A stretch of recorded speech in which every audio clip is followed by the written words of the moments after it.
വീട്ടിലെ പ്രസവത്തിലും ഇസ്ലാമോഫോബിയ നമ്മുടെ ചാനലിനെ സാരമായിട്ട് ബാധിച്ചിട്ടുണ്ട്.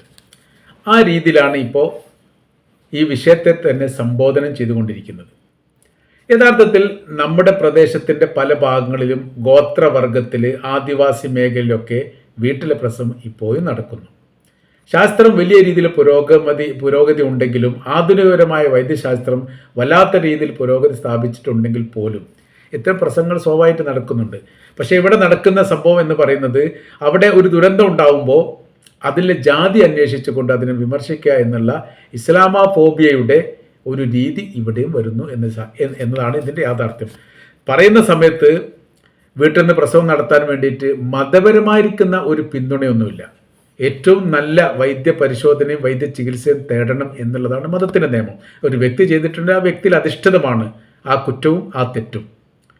അതിനപ്പുറം പറഞ്ഞാൽ യഥാർത്ഥത്തിൽ ആശുപത്രിയിലും പ്രസവത്തോടനുബന്ധിച്ച് മരണം നടക്കുന്നുണ്ട്, പ്രസവത്തിന് മുൻപ് നടക്കുന്നുണ്ട്, പ്രസവിച്ചതിന് ശേഷം നടക്കുന്നത്, പ്രസവം നടന്നുകൊണ്ടിരിക്കുന്ന സംബന്ധമാണ്. അത്തരം ഒരുപാട് റിപ്പോർട്ടുകൾ ചെയ്തിട്ടുണ്ട്. അതിൻ്റെ അർത്ഥം ആശുപത്രിയിൽ മുഴുവൻ മരണം നടക്കുന്നുണ്ട് എന്നാണോ?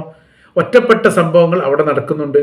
അതേപോലെ ഒറ്റപ്പെട്ട സംഭവങ്ങളാണ് ഇത് എന്നുകൂടി മനസ്സിലാക്കാൻ മാനസികപരമായിരിക്കുന്ന ഒരു ഏകോപനം